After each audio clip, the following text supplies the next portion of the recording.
Carbo اینیمیلس carbo veg کی ہی تصویر ہے، لیکن اس سے زیادہ خطرناک۔ کاربو اینیمیلس میں بیماریوں کا کینسر میں تبدیل ہونا زیادہ دکھائی دیتا ہے بنسبت کاربو ویج کے۔ کاربو ویج میں آہستہ آہستہ بیماریاں بن کے ایک مقام پر مستقل ٹھہر بھی جاتی ہیں، آگے نہیں بڑھتی۔ کینسر بھی ہوتا ہے مگر کم، لیکن کاربو اینیمیلس میں زیادہ احتمال ہے، اس لیے اس کو پہچاننا بہت ضروری ہے۔ اور اس کا فرق کاربو ویج سے مشکل ہے کچھ، کیونکہ بہت مزاج ملتے ہیں، لیکن جہاں کچھ وائلنس آگے بڑھ جاتی دکھائی دے وہاں بہتر ہے کہ کاربو اینیمیلس کو پہلے شروع کر دیا جائے۔ کمی خون کے مریض، کرونک انیمک پیشنٹس جن میں دفاع کی طاقت نہ رہی ہو، ان کے چہرے بھی پیل ہوتے ہیں اور مستقل کرونک کمی خون کے آثار ان میں ظاہر ہوتے ہیں، ان میں کاربو اینیمیلس اچھی دوا ہے۔ اسی طرح وریدوں کی امراض یعنی وینز کی، جس طرح کاربو ویج میں پائی جاتی تھی۔ غدودوں میں اس کے بھی سختیاں جس طرح کاربو ویج میں پیدا ہوتی ہیں، سختیاں بنتی ہیں، گٹھلیاں بن کے پھر وہیں بیٹھ جاتی ہیں، پھر اور بیماری ہے، پھر اور بڑھ گئی، اور وہ مستقل طور پر گٹھلیاں قائم رہتی ہیں۔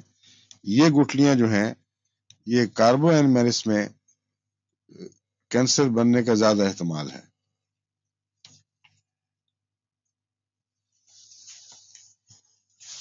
ایسے وریدوں کی بیماریاں یا گٹھلیوں کی جن میں پیپ نہ بنے اور لٹکتی رہیں، یہ ایک اور بھی آپ کو بتائی تھی میں نے دوا، وہ کون سی تھی یاد ہے؟ نہیں، خدا خوف بھی کریں ساتھ۔ بیراڈونو تو فوری دوا ہے، میں کرونک بات کر رہا ہوں۔ بیراڈونو تو آنی جانی آنن فانن والی دوا ہے۔ نہیں نہیں، اور کوئی تک لگائیں۔ ایسکولس وینز کے حوالے سے میں نے واضح طور پر سمجھایا تھا کہ اس کے پائلز بھی پھولے ہوئے نیلے سے لگتا کہ ویسا پیپ بنی کہ بنی، لیکن نہیں بنتی۔ اور ویریکوس وینز کی اسی لیے وہی اہم دوا ہے۔ ایسکولس کی اور کیا باتیں تھیں؟ بعض لوگ اس کو آنکھوں کے پائلز کہہ دیتے ہیں۔ آنکھوں کی سرخی اور اس کا دباؤ اور پھر ہوتے چلا جانا اور کبھی ٹھیک نہ ہونا، یہاں تک کہ مستقل جوز بن جائے، اور اس کی آنکھوں کی متعلقہ بیماریاں پھر ہوتی ہیں، وہ ایسکولس میں نمایاں طور پر پائی جاتی ہیں۔ بس اس لحاظ سے یہ ایسکولس دکھائی دیتی ہے کاربو اینیمیلس۔ وینز کے تعلق میں اس کا مزاج ایسکولس سے ملتا جلتا دکھائی دیتا ہے، مگر باقی باتوں میں بہت فرق ہے۔ اس لیے کوئی شخص اس کو ایسکولس سے ملا نہیں سکتا، الگ الگ نمایاں کھلی الگ الگ علامتیں ہیں۔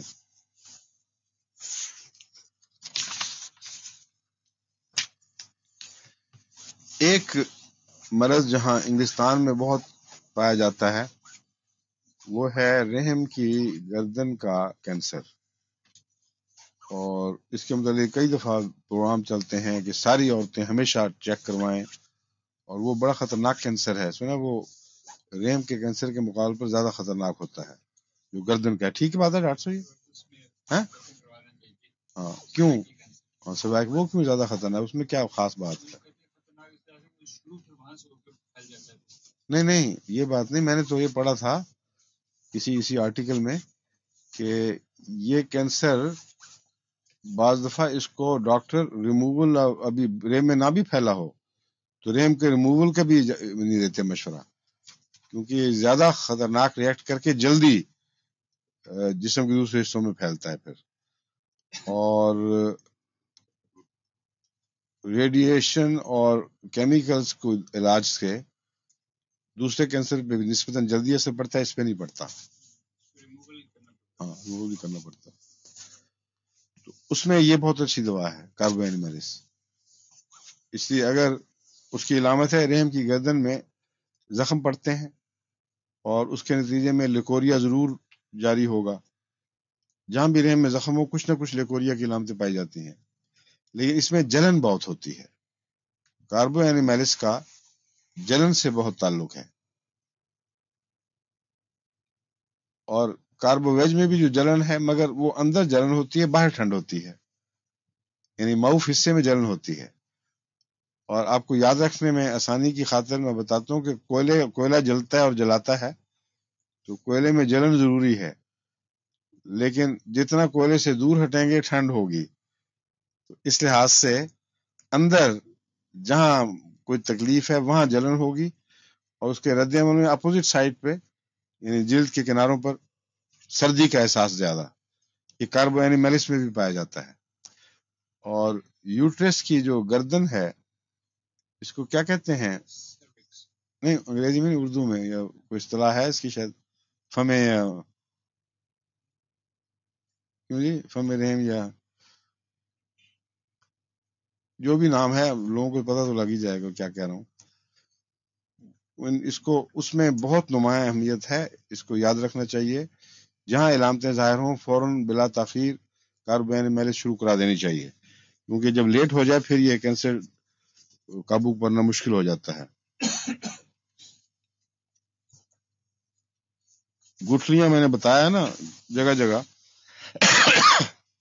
اس میں ایک بات خاص یہ ہے کہ تخلیقی توازن بگڑ جاتا ہے، جہاں جو چیز ہونی چاہیے وہاں وہ نہیں ہوگی، جہاں نہیں ہونی چاہیے وہاں شروع ہو جائے گی۔ اس لیے ہڈیوں میں بعض جگہ کمزوریاں اور بعض جگہ زیادہ ہڈی اگنی شروع ہو جائے گی، وہاں ایکسٹوسس جس کو کہتے ہیں، ایکسوسٹوسس، ہاں ایکسوسٹوسس، وہ اس کا اس سے تعلق ہے۔ لیکن کاربو اس میں کیلکیریا کارب میں وہ بہت نمایاں ہے۔ اس میں بھی اس کی ایک عام علامت ہے کہ تخلیقی نظام لگتا ہے بگڑا ہوا ہے، کسی جگہ کسی حصے نے زیادہ زور دکھا دیا ہے، کسی جگہ کم دکھا دیا ہے۔ اور کینسر کی جو ٹینڈنسی ہے وہ اسی وجہ سے، اصل میں کینسر کا نام ہی تخلیقی نظام کے بگڑنے کا ہے۔ یہ ٹینڈنسی ہر بیماری میں پائی جاتی ہے اس میں، اس لیے اگر یہ نظر آئے عجیب سی حرکتیں جسم کی، وہاں کاربو اینیمیلس فوراً شروع کرانی چاہیے تاکہ مزاج ٹھیک ہو جائے، پیشتر اس کے کینسر بنے۔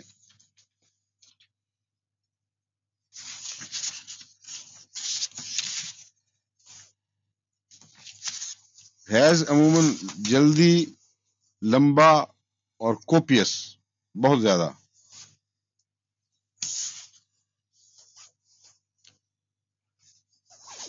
کاربو اینیمیلس میں ایک ایسی علامت ہے جو عام طور پر ہومیوپیتھ سیپیا سے اتنا زیادہ باندھ چکے ہوتے ہیں کہ سیپیا کے سوا اور دماغ میں آتا ہی کچھ نہیں۔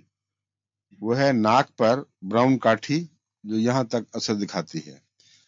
اس کا تعلق عموماً رحمی خرابیوں سے، جگر کی خرابیوں سے بھی ہے، رحم کی خرابیوں سے اس طرح ہے کہ اکثر بچوں کی پیدائش کے بعد یا کوئی اندرونی تکلیف کہ کسی اندرونی تکلیف کے بعد عورتوں کو چہرے پہ یہ علامت آ جاتی ہے، ایک ونگ سا بن جاتا ہے ناک سے شروع ہو کر کاٹھی سی پڑی ہوئی یہاں تک، اور وہ سیپیا کے متعلق اتنا لکھا ہوتا ہے کتابوں میں کہ یوں لگتا ہے کہ سیپیا دی اور وہ گیا، اور میں تو سیپیا دے دے کے تھک گیا ہوں۔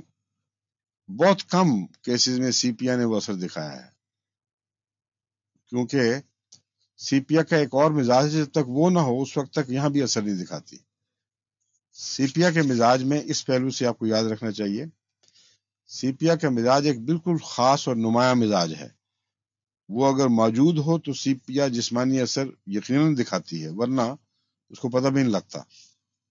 وہ ہے کہ عورت نسبتاً پتلی اور اپنوں سے اجنبیت اور محبت کی کمی، خصوصاً خاوند سے اور بچوں سے بعض دفعہ نفرت ہو جاتی ہے۔ اگر کسی عورت کو بچوں سے نفرت ہو رہی ہے، خاوند سے تو خیر کوئی بات نہیں، قابل قبول ہے، لیکن بچوں سے نفرت یہ کوئی عجیب بات ہے، یہ نارمل نہیں ہے۔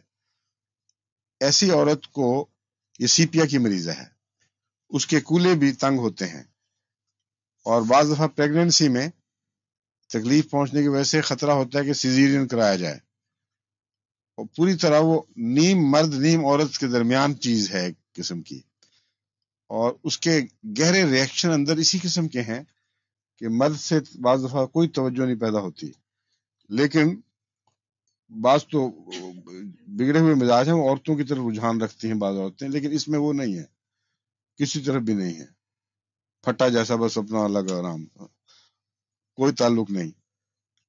ایسے مریضوں میں اگر یہ ظاہر ہو کاٹھی تو وہاں یہ کام کرے گی، لیکن آپ کاٹھی دیکھ لیں تو اور یہ شدپی سے کبھی نہیں کام کرتی، اور یہ عام بیماری ہے۔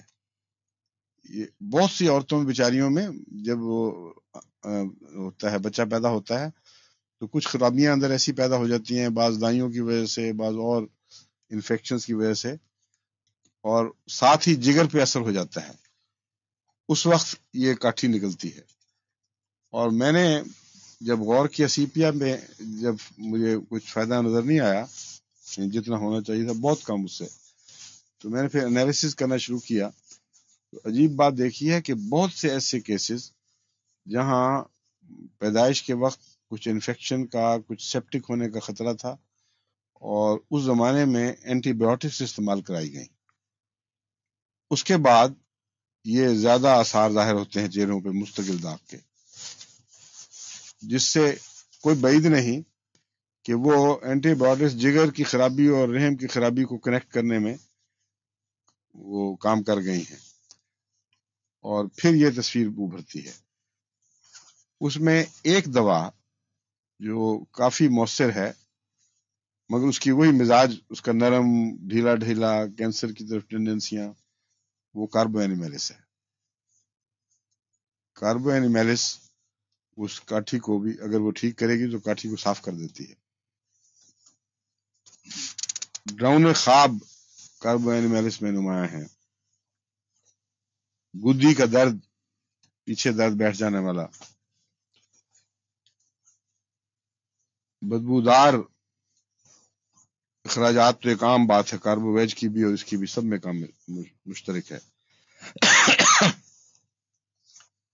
ہونٹ اور کلے وغیرہ پہ کہیں نلاہٹ سی پائی جائے، بعض دفعہ یہاں بھی آنکھوں کے نیچے بھی نلاہٹ سی پائی جاتی ہے، اور یہ نیلگوں ہونا ہونٹوں وغیرہ کا، یہ معلوم ہوتا ہے بہت گہری تکلیف ہے، اور اس میں کاربو اینیمیلس بہت اہم دوا ہے۔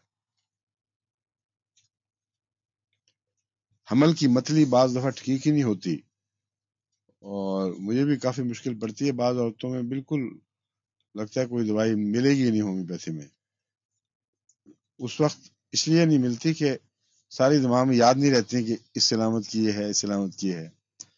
اب یہ کاربو اینیمیلس کا عمومی مزاج اگر ہو تو یہ حمل کی متلی کی بہترین دوا ہے، بہت اچھا اثر دکھاتی ہے، اگر آپ اتفاق سے پہچان جائیں کہ یہ مریضہ اس مزاج کی تھی، اس کی ہسٹری جانتے ہوں، ورنہ میرے لیے مشکل ہے، خطوں پہ لوگ کہتے ہیں، اب بیسیوں کیسز ایسے آتے رہتے ہیں متلی حمل کی، اب یہاں بیٹھے کیا پتا کہ کون سی حمل کی دوا، حمل سے تعلق رکھنے والی کون سی دوا کام آئے گی۔ تو یہ جو سن رہے ہیں ان کو خیال خود رکھنا چاہیے کہ متلی کی دواؤں میں ایک یہ بھی دوا ہے۔ ہک ورم کے متعلق بتا چکا ہوں آپ کو میں، کاربو اینیمیلس کا ہک ورم بتا چکا ہوں نا پہلے، ہاں بتایا تھا کہ ورمز، اس کے بعد دوسری ورمز کی باتیں بھی شروع ہوئی تھی۔ کاربو اینیمیلس ہک ورم کی اہم دوا ہے، بعض ڈاکٹر تو اس کو بہت کلیم کرتے ہیں کہ ہک ورم کی یہ گویا کہ اسپیسیفک ہے۔ میں نے آپ کو اسی ضمن میں ہک ورم کا کہنے کے بعد پھر سٹینم کا بتایا تھا، سیباڈیلا کا بتایا تھا، یاد آ گیا نا؟ کاربو ویج کے سلسلے میں میں نے کاربو اینیمیلس کا ذکر کر دیا تھا۔ چلیں جی، یہ تو ختم ہو گیا، کاربو اینیمیلس بھی اور کاربو ویج بھی۔ کاربو اینیمیلس اس لیے جلدی ختم ہو گئی ہے کہ کاربو ویج سے بہت ملتی ہے اکثر صورتوں میں، وہ یاد ہوگی تو یہ بھی ساتھ یاد ہوگی۔